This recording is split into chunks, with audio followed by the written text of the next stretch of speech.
Buenas noches, profesor. Soy Yesenia Camposano. Voy a compartir mi posición sobre la casación 1957-2021, en la cual la Corte Suprema eh, menciona sobre la colaboración eficaz de Odebrecht. Voy a dar un pequeño para entender un pequeño relato en este caso, donde la empresa Odebrecht fue acusada de los delitos de corrupción en el Perú y después de aceptar esa responsabilidad se acogió am, como colaborador eficaz, entregando información relevante y pagando una reparación civil, en lo cual el Estado le otorgó beneficios legales, como la posibilidad de volver a contratar del Estado. Sin embargo, esta empresa quiso participar en una licitación de construcción con cambios. Esta institución le negó el acceso, argumentando que según una ley aún sigue impedida de recibir, eh, ser partícipe en esta licitación. Ante ello, Odebrecht apeló el caso y llegó a la Corte Suprema. Finalmente, la Corte Suprema le dio la razón a la empresa porque sostuvo que había contradicción entre las leyes 3022-6 y 30556, y lo cual se debía cumplirse el beneficio judicial obtenido mediante la colaboración eficaz. Desde ese punto de vista, desde mi punto de vista, yo no estoy de acuerdo con la decisión de la Corte Suprema. Yo quiero aquí aclarar que si bien hay un motivo legal, técnico, que sí ha sido muy argumentada por la Corte Suprema, pero no ha visto principalmente las razones sociales y éticas. Yo entiendo que la Corte buscó aplicar correctamente la ley, pero considero que no valoró el impacto moral en esa decisión, especialmente en nuestro país, que estamos en un país donde la corrupción se ve y que ha causado mucho daño, y más la empresa Odebrecht, que ha sido coludidos con los expresidentes, los últimos presidentes aquí en el Perú. Y es una empresa que ha sido denunciada por actos de corrupción no solo aquí, sino en toda Latinoamérica. Es por ello que esta empresa que vuelva a contratar con el Estado, eh, hay un mensaje aquí de la Corte Suprema donde debilita esta institución y la falta de coherencia moral, porque yo creo que el derecho no solo basta en aplicar una norma, sino también defender los valores como la justicia, la transparencia, la confianza en la ciudadanía, recuperar esa confianza. Pero y con esta decisión de la Corte Suprema no parece, pues la decisión sí es legalmente válida, pero no refleja estos principios éticos, ¿no? Es por ello que analizando con las lecturas vistas, puedo ver que habla María Concepción sobre la interpretación literal, que es el punto de partida de razonamiento jurídico. Y es aquí que el juez no debe quedarse solo en una interpretación de lo que la ley dice y lo que en la letra de la ley menciona, sino analizar si se contradicen o no, sino eh, considero que se olvidó de las normas, que se debía proteger al Estado y proteger la transparencia.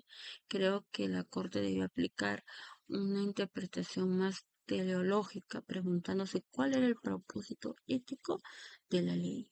Si lo hubiera hecho, habría concluido en permitir nuevamente la participación de una empresa corrupta que va en contra del objetivo moral de la norma. Un abogado responsable no se limita en leer un texto legal, sino también interpretar qué sentido social y ético establece. Y aquí quiero mencionar a Ronald Wonkin, donde él menciona que la integridad El juez debe decidir con integridad, donde se debe unir entre la ley y los principios de la justicia moral.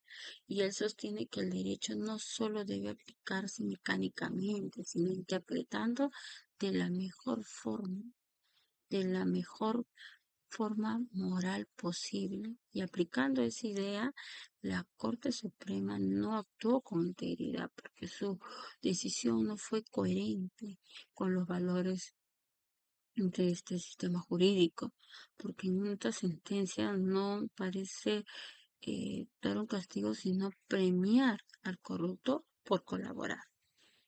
Yo creo que la Corte aplicó el derecho correctamente, legal, sí, pero moral debilita la confianza en la justicia, ¿no?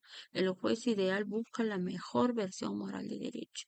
Sin embargo, en este caso, la sentencia se quedó en una versión formal en vez de alcanzar la sistema justicia plena que la sociedad espera, ¿no? Y como lo mencionaba Manuel Atienza en su lectura de la dignidad humana, el valor más alto del derecho es la dignidad humana, que sostiene que las decisiones jurídicas deben respetar la dignidad tanto de las personas como del Estado. Entonces, vemos aquí desde ese punto, esta sentencia afecta a la dignidad de todos los ciudadanos porque transmite un mensaje que quienes tienen un poder económico pueden volver a beneficiarse, incluso después de haber dañado a un país.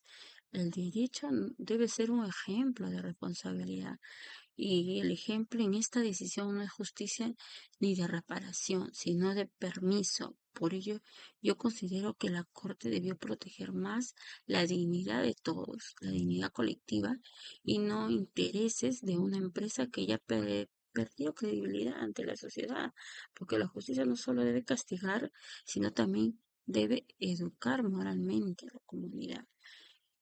Y de ese mismo modo, César Landa explica que hoy todo derecho debe interpretarse a la luz de la Constitución, siempre buscando el respeto, los valores, la justicia, la igualdad y la moralidad, y el bien común sobre todo. Y si aplicamos esa idea, vemos que la Corte Suprema solo aplicó la Constitución parcialmente y citó el artículo 139 de la Constitución sobre la tutela judicial efectiva, pero ignoró otros principios constitucionales. Ignoró la importancia de cómo la transparencia, la ética y la lucha contra la corrupción. Entonces vemos que aquí eh, pienso que la Corte priorizó lo procedimental sobre lo moral, cuando la Constitución nos enseña que el derecho debe servir para la justicia y no solo una aplicación formal de la ley. No basta si su resultado contradice los valores constitucionales. Además, eh, en lo jurídico, quiero compartir aquí mi opinión. Cada sentencia judicial comunica un mensaje, crea un precedente. No solo los abogados, sino para toda la sociedad. Y en esta sentencia comunica que el sistema puede ser flexible con quienes cometieron actos graves, pero dañan una credibilidad del Poder Judicial, en la imagen, en el derecho. Por eso creo que la justicia no solo debe ser legal, sino también ejemplar, que los ciudadanos no confían en las leyes porque parece proteger a poderosos. Por eso yo considero que la casación 1957-2021 fue una decisión legalmente válida, sí, pero moralmente equivocada. La Corte Suprema cumplió la ley, pero olvidó la justicia en un sentido ético y social. El derecho no puede perder su propósito porque es proteger a las personas y construir confianza.